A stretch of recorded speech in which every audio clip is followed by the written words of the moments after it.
This short video is designed to help you get an understanding of the problems of your current monetary system and show you how Bitcoin can solve a lot of those problems and more.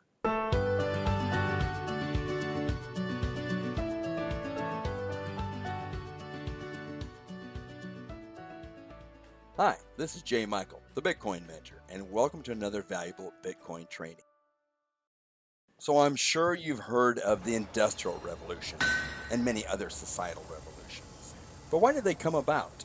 Well, they came about because they filled in a need. They filled in gaps in our society or our existence to help us move forward. We're going to talk about the most recent major revolution that has come along. One that's going to fill a significant gap that has slipped upon us. But this solution is going to move society and humankind far, far ahead. Let's take a brief look at some of the past revolutions and gap fillers. After language and perhaps the Tower of Babel, the first technological revolution was the printing press, and that helped fill the knowledge gap, which allowed more and more people the ability to read and learn so many and various things, and that started with the Bible. The next gap was replacing human power and energy, because that's all we had for thousands of years. The invention of the engine helped automate a lot of human tasks and freed many humans, literally. Next came another gap. Remember how the world was such a massive, huge place? There was a distance gap, and that was filled with the internet, actually the digital age, making the world a much smaller place for all of us. Now a gap is formed, and that's from the power of various institutions, and that gap is the trust gap. Remember when we blindly trusted banks and governments and Wall Street suits? That gap is being filled with Bitcoin and the blockchain. I'm going to reveal to you where money has lost our trust, how it has become tarnished and outright decayed, and that largely rests on the shoulders of the banking system and government also. But a knight in shining armor emerged in 2009 from the ashes of the financial collapse of 2008 to help us in this next revolution. Now, many people, if not most people, think that Bitcoin is vaporware and just can't figure it out. What is it? What is it backed up by? How do you use it? Whereas in reality, your fiat currency is what we are now wondering. What is it backed up by? So you might ask, what does control Bitcoin? It is a decentralized, peer-to-peer network of computers that work together to keep Bitcoin secure. If you were to take the top 500 computer networks combined, that is not as powerful as the Bitcoin network of protector miners. So, as we take a look at these three F's of Bitcoin and the blockchain, simply accept that Bitcoin is the first cryptocurrency, first independent money, a real global currency. So let's dive in and have Scott Rose talk about financial fairness, financial innovation, and financial freedom.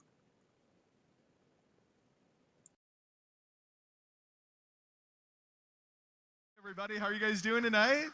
Having fun? My name is Scott Rose. I run a company called Scott World, and a very creative name. I'm a certified FileMaker Pro developer. I've been doing it since 1992, and I've been creating FileMaker Pro databases for clients all around the country. And you know FileMaker Pro? Nice. All right, cool. More recently, I become enamored with Bitcoin, and now I'm offering digital currency consulting as well.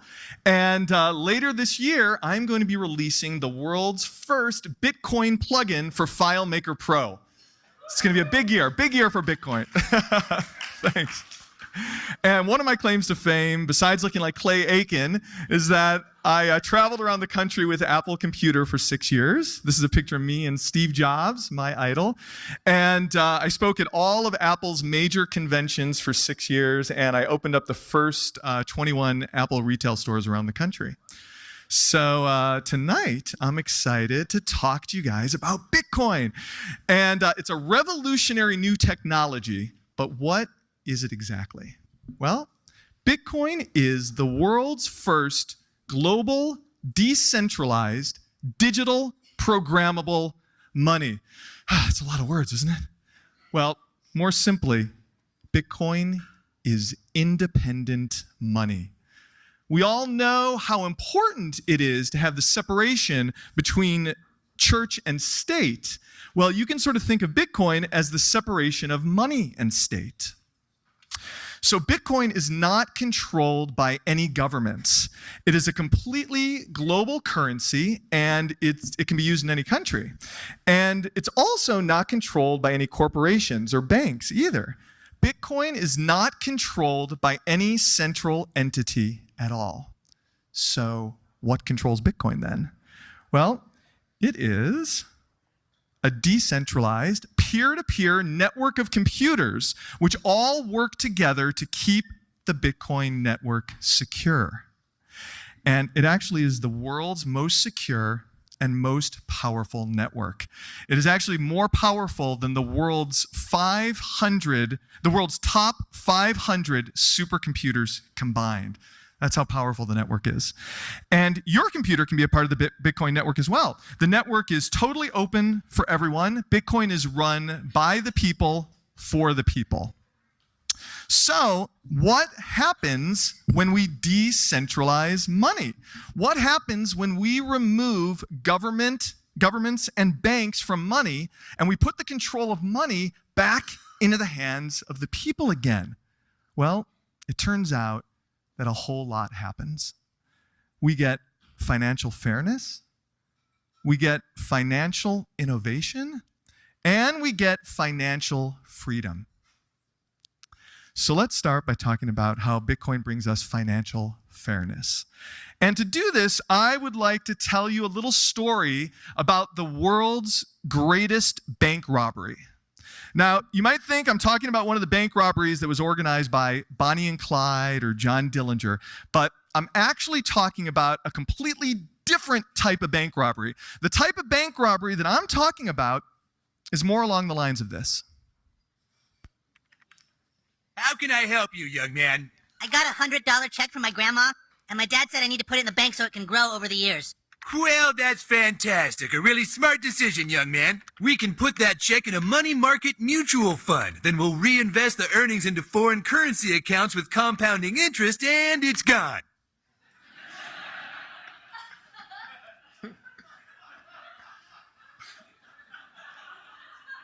What? It's gone. It's all gone. What's all gone? The money in your account. It didn't do too well. It's gone. What do you mean? I have $100. Not anymore, you don't. Poof. Well, what can I do to get back I'm sorry, sir, but this line is for bank members only. I just opened an account. Do you have any money invested with this bank? No, you just lost it all. Then please stand aside for people who actually have money with us. Next, please. Hey! Hello, Mrs. Farnickel. How are you today? Making a deposit, are we? Great. We can just put that into your retirement account and make it go to work for you, and it's gone. What? Sorry, yeah, that's gone. Please step aside for people who actually have money with the bank. Next, please. Dad! Hey, I'm trying to teach my son the importance of savings. You already lost his money? Oh, Mr. Marsh, don't worry. We can just transfer money from your account into a portfolio with your son, and it's gone. This line is for people who have money with the bank only. Please step aside.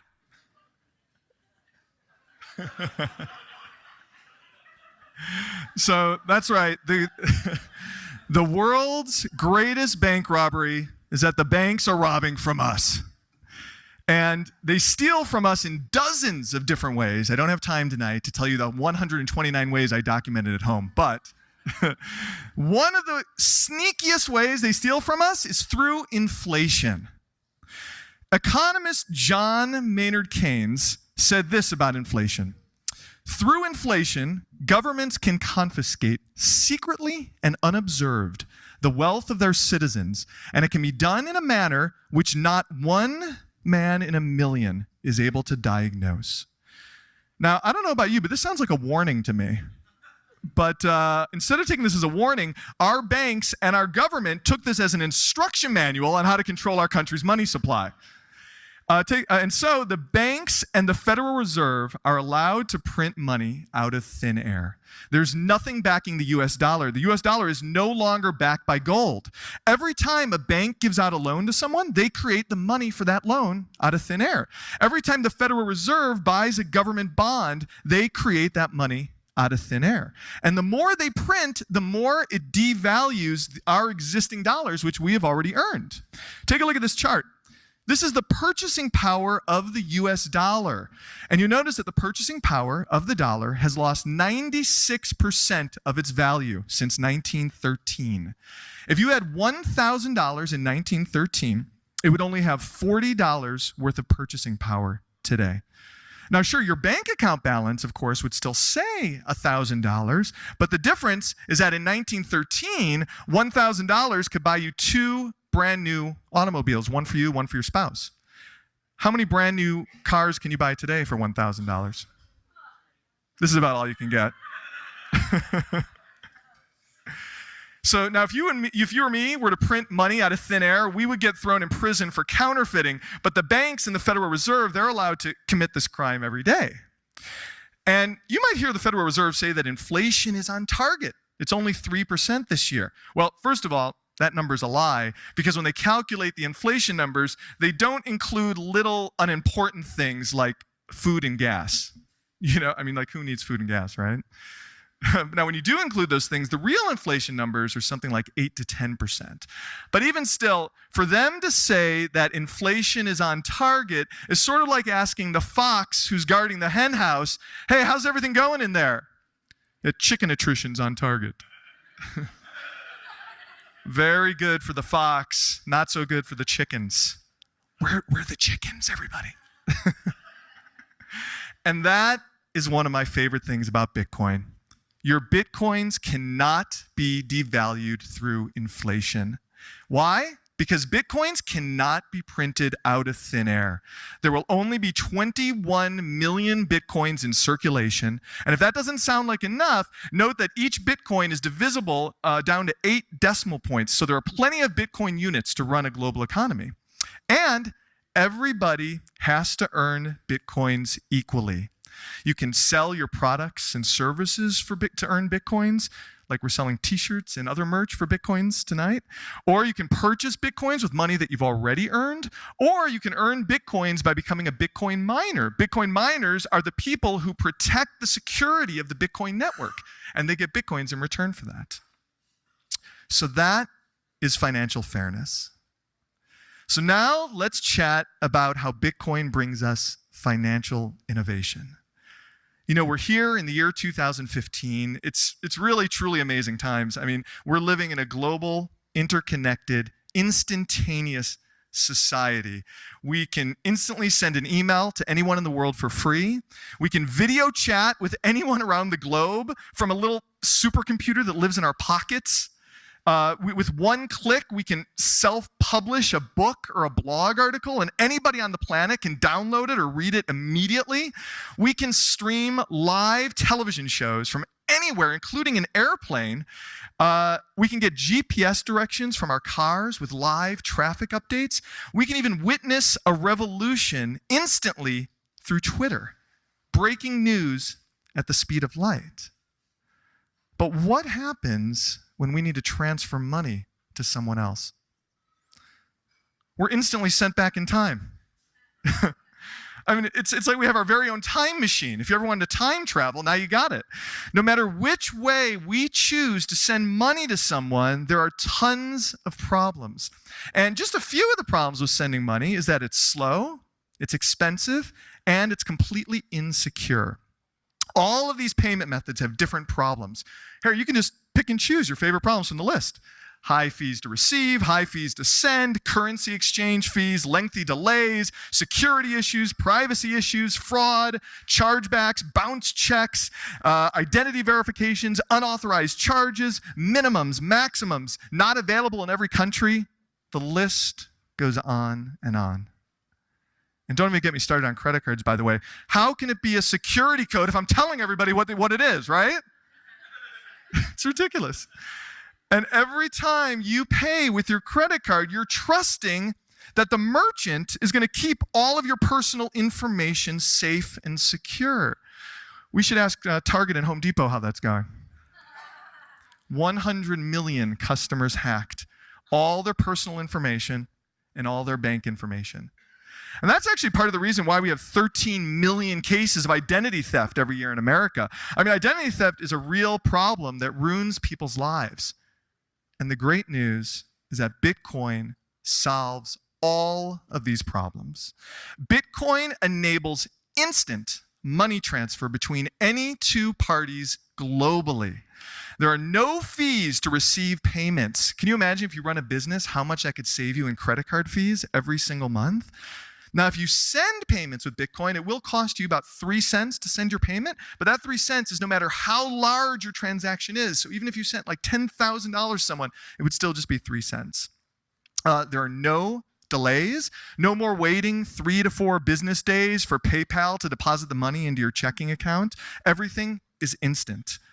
There are no reversals. There's no credit card chargebacks or bounced checks. Each transaction is completely secure. Your confidential information cannot be compromised. Each transaction is as private as you want it to be. You get to choose how much personal information you feel comfortable revealing to the other party. There's no minimum amounts, no maximum amounts. You can send a few cents or you can send a few $1 million. It's all the same to the Bitcoin network. It treats all the transactions just like data, just like sending an email. And you are in complete control of your money. Nobody can take your money without your permission. No more unauthorized charges on your credit cards, for example. Although Bitcoin's not a credit card, you know what I'm saying. And it only takes a few seconds to get set up with Bitcoin. All you have to do is download a Bitcoin wallet app to your smartphone and you're all set. Right now, the 3 best mobile wallets on the market right now are Airbitz, Bread Wallet, and Mycelium. And once you download these apps, you'll get your own QR code for receiving Bitcoins. That's my QR code up there. And if somebody wanted to instantly send me Bitcoins, all they would have to do is just scan my QR code, and about 1 second later, the money will instantly show up in my Bitcoin wallet app. And you could put this QR code on your blog to receive instant donations from anyone around the world. You can put the QR code on your invoices to receive payments from clients. You can even hold up a sign with your QR code on it. This guy held up his Bitcoin QR code at a football game on ESPN. And you're not going to believe it. He received $20,000 in donations from strangers around the world. I mean, people just scanned his QR code and sent him money. You don't even need to know the person in order to send them Bitcoins. You just scan their code, send them money. There's even a service called ChangeTip that lets you instantly send Bitcoin donations to people on Twitter, Reddit, YouTube, Facebook, and a whole bunch of other sites. Strangers sending money to each other on the internet instantly with just one tweet or one comment. This was never possible before Bitcoin. And that is true financial innovation. So finally, I'd like to talk about how Bitcoin brings us financial freedom. We have a little problem going on right now where the banks suppress our freedoms through financial censorship.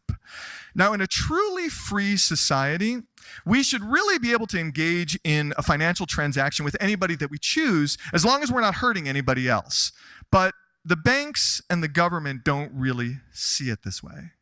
For example, Chase Bank shut down the bank accounts of hundreds of porn stars in Los Angeles, which is a perfectly legal profession. Chase Bank apparently did this for quote-unquote moral reasons. Now, I'm not so sure if the too big to fail banks should be talking about morality. Do you guys? Another example, PayPal froze all the funds of a political organization called the Swiss Gold Initiative. The Swiss Gold Initiative was trying to bring back fiscal responsibility to the Swiss National Bank by limiting how much money that they could print out of thin air. It sounded like a good idea to me, but the Swiss National Bank, of course, did not like that idea. They publicly opposed the initiative, and they ordered PayPal to permanently freeze all of their funds. and they can no longer receive any donations, and the initiative failed. Another example of financial censorship, marijuana dispensaries in Colorado. It's completely legal to buy and sell marijuana in Colorado, but the marijuana dispensaries cannot accept credit cards. They can't even open up a bank account because no bank in the entire country will do business with them. Why? Because they're considered a high-risk business. I know, it's super high risk to sell plants from Mother Nature, right? I mean, especially medicinal plants, very, very high risk. And then there's WikiLeaks. There has been a global banking blockade against WikiLeaks since 2010. Now, I personally happen to think that WikiLeaks is one of the more important institutions of our time because, because they use the freedom of the press to expose war crimes, government corruption, unconstitutional spying, and many other atrocities that undermine our individual freedoms. But, of course, the US government doesn't like this very much. So the US government, in cooperation with every bank and every payment processor around the world, blocked all donations to WikiLeaks in an effort to financially strangle them. There was no way to get your money to WikiLeaks. You couldn't even write a check to them because the banks were looking for checks made out to WikiLeaks. The only way that WikiLeaks was able to survive was through Bitcoin donations. WikiLeaks received over $1 million in Bitcoin donations because Bitcoin transactions cannot be censored and they cannot be blocked. And also, the US government regularly blocks off entire countries from doing business with our banks. Right now, there are thousands of US citizens who are trying to send money back to their families back home in Russia, Somalia, Ukraine, but they can't because our government has prohibited all banks from servicing those countries. Even Western Union is not allowed to service those countries. And Bitcoin is the way around this. These protesters were raising money for Ukraine's citizens who had no access to any banking services during the Ukraine Revolution because the banks all stopped servicing Ukraine. The stranded Ukraine citizens had no money for food, water, clothing, blankets, medical services, but strangers from all around the world scanned these QR codes, which were put up on Twitter, and strangers from around the world instantly sent them $15,000 worth of Bitcoins. So Bitcoin brings financial freedom to everyone. Bitcoin is permissionless. You do not need anyone's permission to use Bitcoin. Bitcoin accounts cannot be frozen. Bitcoin transactions cannot be censored or blocked. Bitcoin is open and accessible for everyone to use. You can use Bitcoin whether you're poor, whether you're wealthy, whether you're young, whether you're old, whether you live in a third world country or you live in a first world country. And the Bitcoin network cannot be shut down because it is decentralized. And that is the power of decentralized money. Financial fairness, financial innovation, and financial freedom. And believe it or not, I have just scratched the surface with Bitcoin because money is only the first app of the Bitcoin network, similar to how email was only the very first app of the internet. There is so much more to Bitcoin that goes way beyond money, and I encourage you guys to learn more about it. Thanks so much. Thanks.